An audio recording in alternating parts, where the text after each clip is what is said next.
totalmente. Estamos de acuerdo. Muchas gracias por invitarme. Y bueno, como siempre, a disposición. Pepe, primero, contanos qué es el Consejo Portuario para quienes no fichan de qué se trata. Un poco sobre ese proceso que llegás ahí ahora, pero que ya participaban con el Puerto de la Plata. Sí, básicamente el Consejo Portuario es una entidad compuesta por los puertos de toda la República Argentina. Nos nucleamos ahí, es una entidad sin fines de lucro, es para hacer una actividad de colaboración entre los puertos, de consultoría, de buscar una agenda de temas comunes y bueno, que sea un vehículo para gestionar a partir de esta entidad en los distintos ámbitos institucionales que corresponda. Claro. Tanto sea prefectura, aduana, muchas gracias, vías navegables o lo que sea, y de alguna manera tratar de construir una mirada integrada para la logística desde los puertos, y en colaboración con las distintas regiones del país para su desarrollo. Claro. Entonces, a partir de eso, contribuimos al sistema ciudadano en general. Uh-huh. Esto deviene de que en 1993 hubo una ley de puertos que básicamente provincializó todos los puertos y habilitó la creación de puertos privados. Entonces, eso generó una segmentación, un desparrame, vamos a decir así, de toda la actividad, y que empezaron a jugarse primero con intereses más dispares, y bueno, nosotros ahora estamos viendo a ver cuáles son los intereses comunes que tenemos. Claro. Entonces, como una entidad, si querés, institucional, gremial, de todos los puertos del país, tratamos de sumar miradas comunes. Claro. Hace unos días, yo voy a ir directo a una rosca que está sucediendo, claro, al grano. Porque, bueno, AGP, que es la Administración General de Puertos, también está dentro del Consejo Portuario. Así es, sí. Y en estos días se supo que el gobierno está intentando extender lo que es la concesión con Jean de Nul para el dragado de la vía navegable troncal del Paraná, que imagino es uno de los intereses comunes en términos de lo que se utiliza la hidrovía por los puertos que están dentro del Consejo Portuario. ¿Cuál es tu mirada con respecto a esta de nuevo concesión? Porque ya sucedía previamente. Mira, la pregunta, primero para diferenciar un poco, yo puedo tener una mirada personal. Uh-huh. Como Consejo Portuario Argentino represento a los puertos. Claro. Debo tener una mirada institucional. Esa mirada institucional puede ser un poco más encuadrada en lo que en una política muy general. Uh-huh. En realidad, lo que tenemos en común todos los puertos, y esta es la mirada que yo creo que podemos compartir con todos los puertos, es que queremos tener un sistema de navegación que sea lo más eficiente posible. Claro. Que habilite a que todos los puertos que están a lo largo de toda la vía navegable tengan sus posibilidades de desarrollo, que en la medida de lo posible el sistema integrado contribuya a que se desarrollen esos sistemas, y de esa manera apalanquen los desarrollos regionales que están vinculados con esa actividad portuaria. Uh-huh. Porque que un puerto esté en un lugar no es un capricho, ni un capricho de la naturaleza. Claro. Es una situación que tiene que ver con una región que requiere para su desarrollo comunicaciones, y el medio de comunicación más barato y más eficiente es por agua. Uh-huh. Entonces, por eso es que se determinan que donde hay producciones importantes, donde hay intercambios de mercaderías muy importantes que realizar, bueno, hay que tener accesibilidad a los lugares donde los barcos pueden amarrar. Entonces, tenemos que pensar, y en eso yo creo que vamos a estar de acuerdo todos, en tener el sistema de navegación de los ríos, que es esto que hay, llaman hidrovía, pero es la vía de navegación troncal.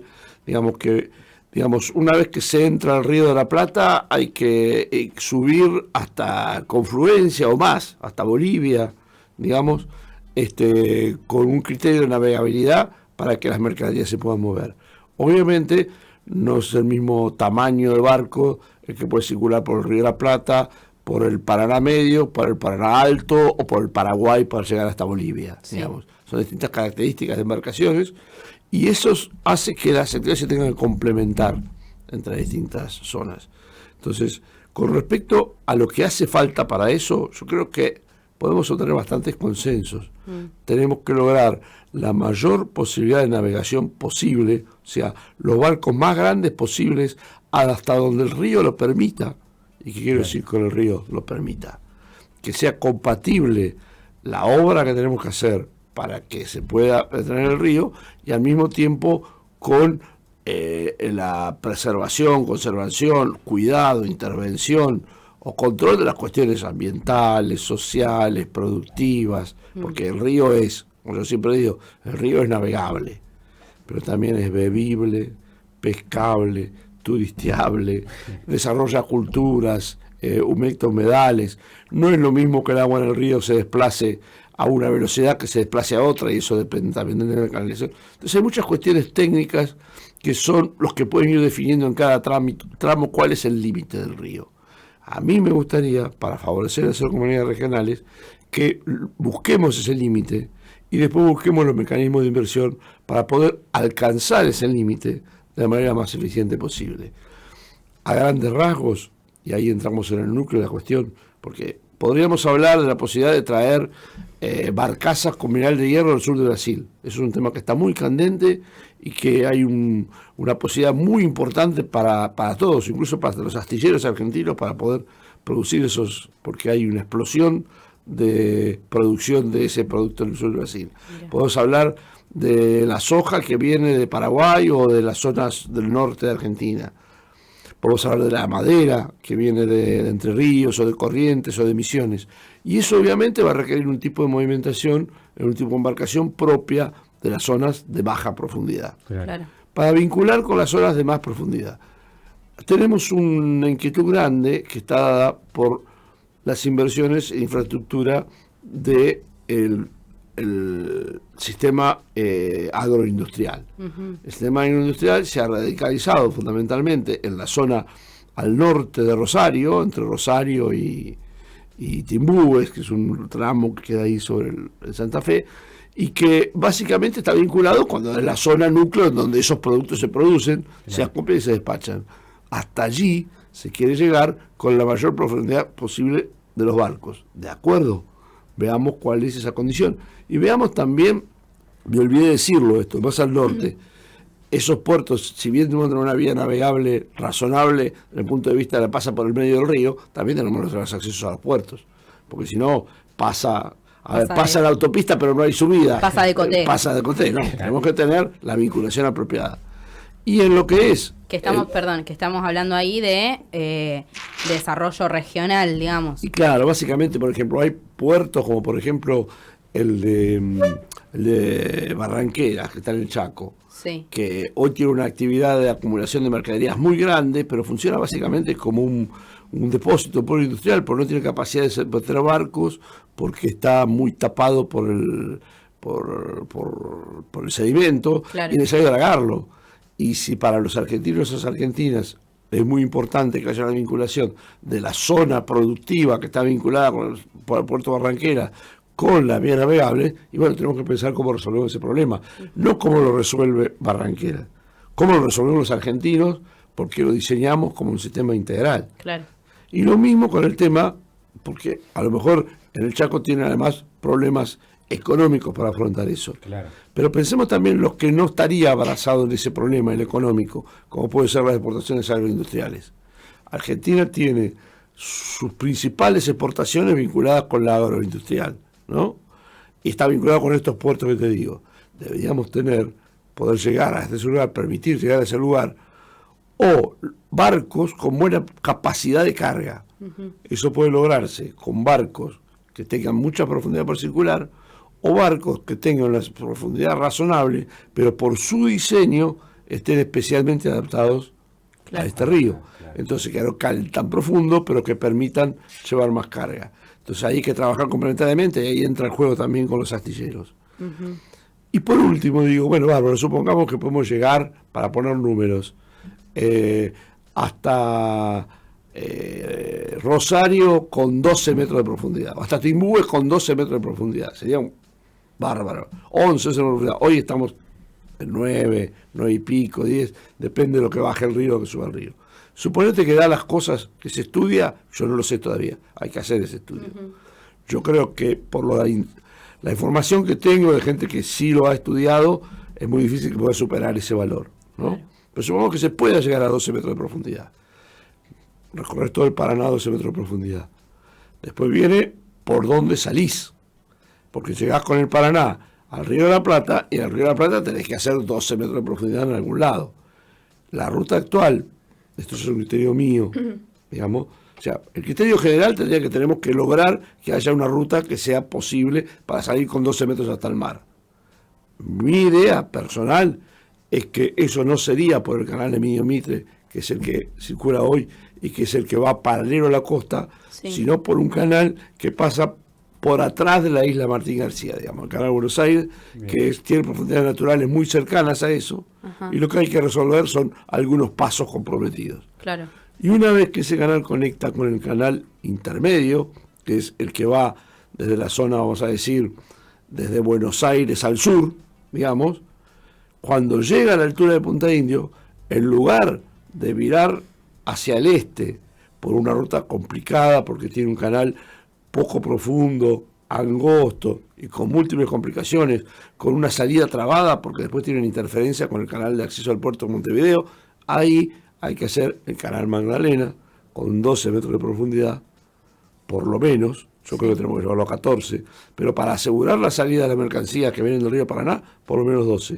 Y para asegurar tener un puerto de aguas profundas con 14 metros de profundidad que pueda competir con el puerto de Montevideo, un nodo portuario, yo calculo un nodo portuario metropolitano, que pueda competir con Montevideo en esa cuestión, necesitamos tener 14 metros en ese tramo. Claro. Entonces, para mí, todo esto lo digo pensando en que sería muy importante que, más allá de que ahora se decida que se va a dragar con una licitación la nueva aerovía, bueno, todo bien, pero el gobierno del sistema tiene que ser de la ciudadanía, tiene que ser el gobierno del sistema, el que decide por dónde, el que decide a qué profundidad, el que decide cuáles son los puertos que van a activar qué mercadería y cómo se van a completar los otros. Eso tiene que ser una política de Estado. No debería ser la empresa... Claro, porque la empresa... que de hecho cuando en el 94 llega Jean de Null, la concesión se da en un marco en el que Jean de Null y EMEPA, bueno, Hidrovía Sociedad Anónima, se permiten a sí mismos dragar como quisieran sin muchos estudios biométricos, se dice, del agua, de la corriente, claro, todo, sí, de impacto ambiental. Eran otras épocas del mundo. Yo creo que hoy, bueno, después puedo hacer un comentario al respecto, pero hoy no se puede hacer ninguna obra de esa magnitud sin considerar un estudio de impacto ambiental previo. Estamos en otras condiciones. Y hoy, si se fuera a hacer eso, debería ser, por ejemplo, exigido por el Estado, sí, que a quien se le dé la concesión para hacer esa obra, primero se le pongan algunas condiciones de qué tipo de traza tendría que tener. Y segundo, se establezcan los estudios, por ejemplo, los de impacto ambiental que es necesario respaldar para hacer esas obras que se proponen, digamos. Porque yo siempre digo, yo estoy totalmente de acuerdo en articular público y privado. Pero la gobernanza del sistema tiene que ser pública. Tiene que ser pública, sí. ¿Cómo? Y bueno, a ver, yo en casa llamo a un plomero, porque yo no sé nada de plomería, y le digo, instalame un inodoro acá y un bidet acá. Pero el que dice dónde va el inodoro, dónde va el bidet, soy yo. Sí. Después el plomero me cobrará, ganará su plata y será muy feliz viviendo con la renta que le produce su trabajo. Pero yo digo dónde va el inodoro y dónde va el bidet, porque es mi casa. Claro. Sí. Pepe, mencionabas ahí el tema del canal Magdalena, que sin duda se está haciendo una bandera del gobierno de la provincia bonaerense, bueno, también de tu gestión en el puerto acá en La Plata. Tengo muchas preguntas sobre eso. La primera es, ¿hay un consenso ahí en el consorcio general con que están todos los puertos en poder avanzar? ¿Creen que es una buena iniciativa poder avanzar en el canal de Magdalena? Hay un trabajo de diálogo permanente sobre el tema. Yo diría que la opinión mayoritaria está en esta línea que estoy expresando y en la necesidad de tener un sistema que sea más eficiente, y para eso la mejor opción es el canal Magdalena. Habemos un grupo que además, por nuestra tradición nacional y popular, tenemos complicancias y miradas que tienen que ver con la soberanía y que se agregan a todo esto, o quizás para nosotros están antes, pero que en la práctica Pero bueno, dejando esas cuestiones en el corazón y poniendo sobre el tablero las cuestiones más pragmáticas, yo creo que hay una discusión que hay que seguir dando, que son muy pocas opiniones, muy pocos argumentos los que se pueden esgrimir, y la mayoría de ellos son circunstanciales. O sea, por ahí dice, no, por ahí dice, no es el momento. Bueno, no sé si no es el momento, lo que sí, claro, pero sí que es lo mejor, digamos. Claro. Pero, o cuestiones del tipo, lo que pasa es que ese tramo no va a ser rentable, claro, no es el tramo lo que es rentable, es la vía navegable que es rentable. Sí. Digamos, son discusiones que podemos dar. Yo creo que esa discusión se va a saldar rápidamente cuando se profundice la necesidad de tener una salida al mar de mayor profundidad. Porque la opción de hacerla por el canal Punta Indio, que es el canal actual, es carísima, ineficiente, y en comparación con hacerla al canal Magdalena, pierde inclusive por los gastos de mantenimiento que va a tener, que son mucho mayores que los que se podrían tener por el canal Magdalena. Claro. Las corrientes entonces, van adversas, además. Las corrientes van adversas, hay mucha mayor sedimentación. Para profundizar el canal Punta Indio, por empezar, en algunos lados hay que usar dinamita, porque hay piedras. Claro. Segundo, a determinada profundidad ya empezar a tener problemas con que hay que estirarlo, porque si queremos llegar con esa profundidad hasta el mar, tenemos que llegar al lugar del mar donde está esa profundidad, y para estirarlo estamos en interferencia con el canal de salida del puerto de Montevideo. Claro. Entonces aparece otro problema, hay otra circunstancia que la dificulta. Entonces yo creo que tener un sistema que contemple las dos vías sería a todas luces lo más eficiente. Después ordenás el tráfico, decís por qué vía se sube, por cuál se baja, por cuál van los cruceros, por cuál los gaseros, qué día, según las temperaturas, las corrientes, los vientos, se usa un canal o el otro. Y probablemente tengamos un sistema mucho más eficiente, y que esa eficiencia va a redundar en mejor competitividad para los productos argentinos. Claro, porque ese es el objetivo final. O sea, un pollo en Argentina o en China es un pollo. Sí. Digamos. Ahora, si yo gasté 30 centavos de dólar en llevarlo, o gasté 50 centavos de dólar en llevarlo, sigue siendo el mismo pollo. Nada más que sale más caro. Claro. Un sale más caro no lo vendemos. Claro. Y si no lo vendemos, dejamos de producir pollo en Argentina. Sí. Claro, es todo un problema sumido en lo macro. ¿Y qué estamos hablando? Lo tenemos aquí a José María Lojo, presidente del Puerto de La Plata, también gentilmente que se ha acercado aquí para charlar con nosotros en el aire de Radio Estación Sur.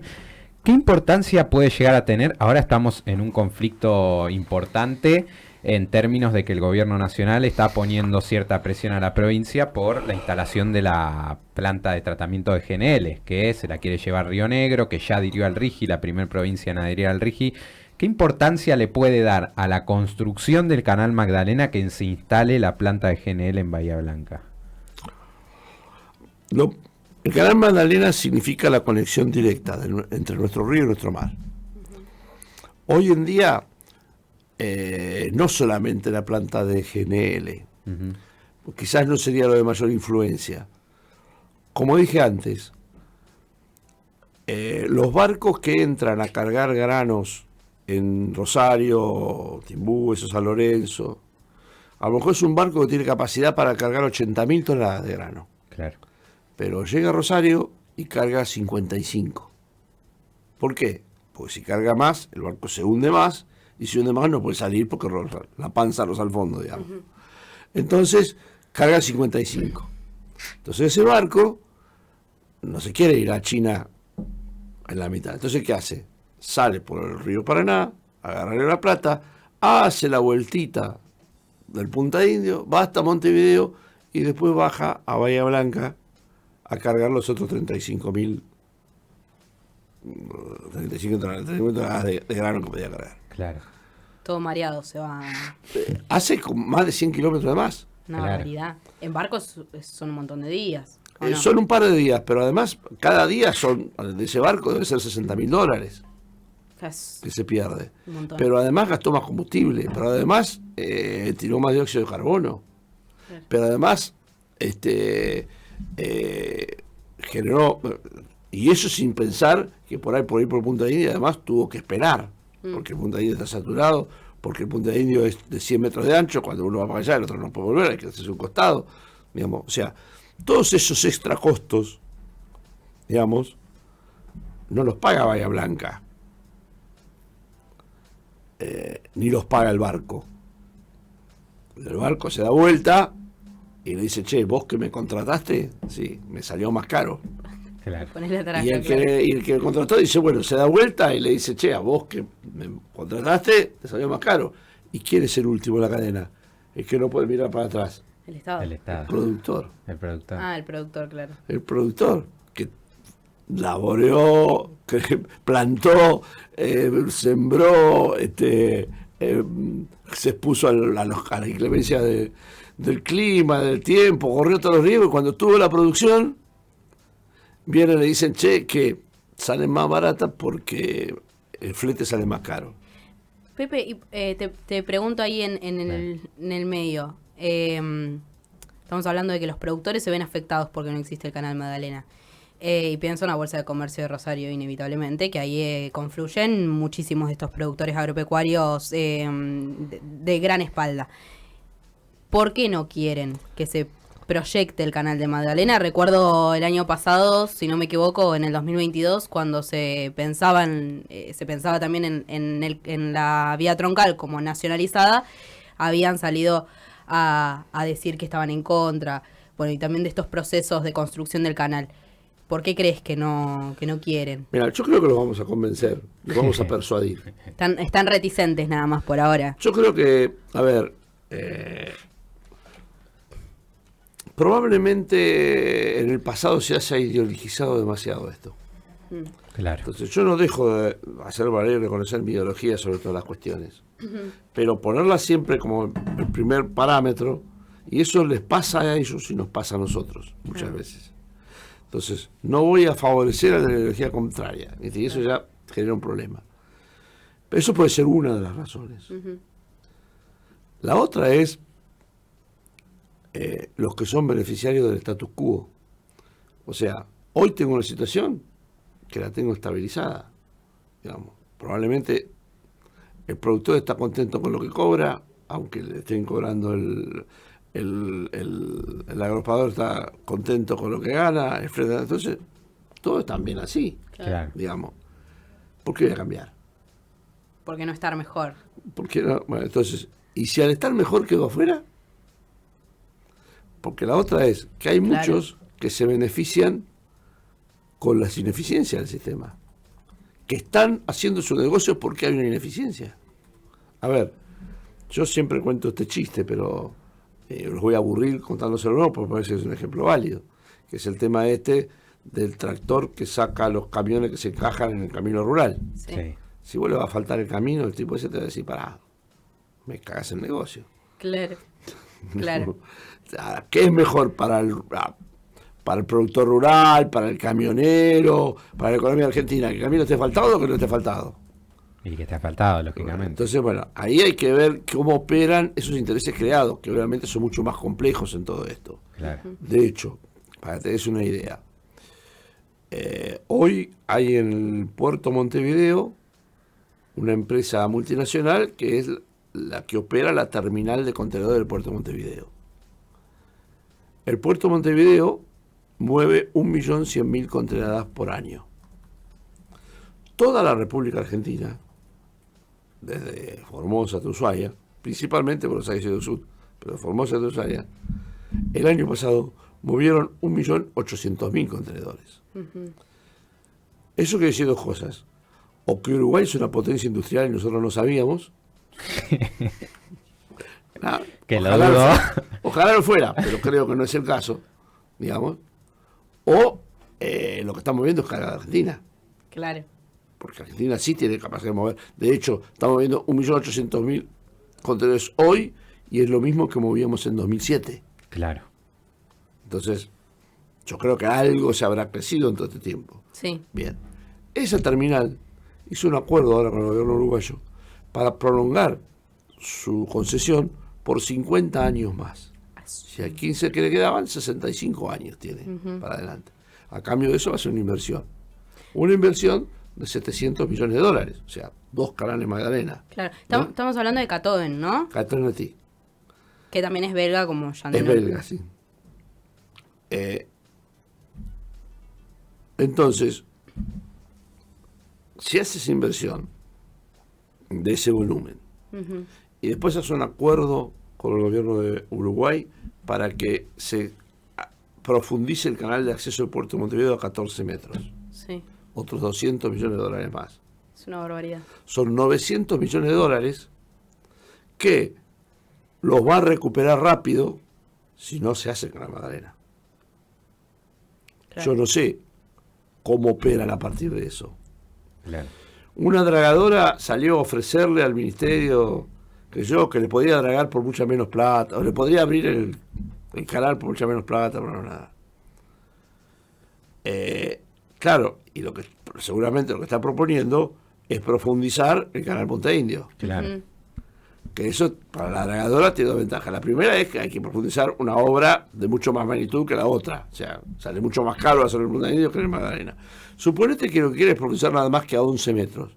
Ahí puede ser que salga más barato el canal Punta Indio que el Magdalena. Por Magdalena hay que llevarlo de 7 a 11 A 11. y el del Punta Indio de 10 a 11. De 10,70 a 11. Pero el de Punta Indio va a seguir siendo de 100 metros de ancho. Claro. Suponete que nos bancamos con 100 metros de ancho. Entonces sale menos la obra del Punta Indio Y estamos hablando de una sola vía todavía. y de una sola vía. Pero mantenerlo, porque ahí digamos, mucho, o sea, primero, es un canal 42 kilómetros más largo el Punta Indio que el Magdalena, con lo cual ya tenés 42 kilómetros más para Sí. dragar. Y además, con mucha más sedimentación. A la dragadora, ¿qué le va a venir? ¿El canal que hay que dragar más o el que hay que dragar menos? Sí, claramente, Y- negocio. Entonces, No es negocio para la yo Argentina. también le propondría, si yo fuera el dragador, o sea, a lo mejor es genuino lo que hacen, tanto Catón Natí, porque ellos no dicen, nosotros estamos por nosotros somos una empresa comercial que quiere hacer negocio. Claro. Y vamos a hacer el negocio que más, que mejor nos parezca. El que Así está- que yo creo que los intereses creados se vinculan con intereses creados de otro lado y es lo que determina estas dificultades. Pero principalmente hay otras cosas más. Vos recién, Pepe, nombrabas a Uruguay. Yo, como último, si me permite la producción, quería preguntarte por eso. Te arriesgás a mi respuesta. Sí, me voy a arriesgar, lo voy a tomar. Yo te había dicho que te iba a preguntar por esto, ya te lo había adelantado, pero bueno, me diste el pie. Y quería preguntarte por esto, más que nada para ponerlo en contexto, nosotros lo decimos muchas veces, pero como un condimento y nunca profundizamos. Y yo te quería preguntar por qué Uruguay es un país que delimita, por así decirlo, la libertad de Argentina. La libertad náutica, pero la libertad en muchos sentidos. Yo no voy a decir ¿cómo se dice? Bueno, cómo los caracterizo, pero vos me entendés más o menos por dónde voy. Obviamente que esto es una opinión, digamos. Coincido inicialmente con la apreciación que decís de que en algunas medidas Uruguay a veces por sus resoluciones queda en el medio de un sándwich en donde tiene que definir cuestiones y donde muchas veces nosotros no los hemos ayudado para que esas definiciones se tomen en favor de la integración latinoamericana y entonces han tenido que tomar la función de los que le iban a tirar una soga. O sea, si la soga no se la tiramos nosotros, Se lo va a tirar otro. se la tiran otros. Esto, y esta es otra vez opinión absolutamente mía, pero yo creo que Uruguay nació con ese objetivo, como nación. Porque Uruguay surge cuando las provincias unidas de Río de la Plata le ganan la guerra al Brasil, por la banda oriental. Cuando Argentina gana esa guerra, entonces dice, bueno, ahora busquemos un mediador para firmar las actas de paz. ¿Y quién se les ocurrió de mediador? Inglaterra, Gran Bretaña, el Reino Unido. Qué distraídos. Entonces vino el Reino Unido y dijo, listo, ya está solucionado, hacemos una cosa, inventamos un país nuevo acá. Ese país nuevo ya de su origen, y hasta ahora tuvo la característica de ser un país dependiente, que no tiene autonomía y que necesita una soga siempre para vivir. Si nosotros no tenemos la soga, las sogas se las van a tirar otros. Y esas sogas se las tiran en función de sus intereses y de sus negocios, no de los nuestros. Entonces tenemos que lograr ese gran impulso que tienen los uruguayos, el pueblo uruguayo, los hermanos uruguayos, cuando nos abrazamos todos los días, más allá, yo creo que fuera del fútbol no tenemos mucha otra cosa que pelear, ¿no? Bueno, que eso lo podamos cristalizar en una unión productiva y verdadera, donde nos tiremos sogas entre nosotros para contener con esas sogas el avance de los intereses foráneos.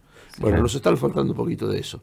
Pero esta estrategia que siguió Gran Bretaña en Uruguay, al año siguiente que se firmó tratado acá, se fue a Europa y una guerra entre Alemania y Francia terminó con la creación de Bélgica, que es el Uruguay de allá. Europeo. El Uruguay de ¿no? allá.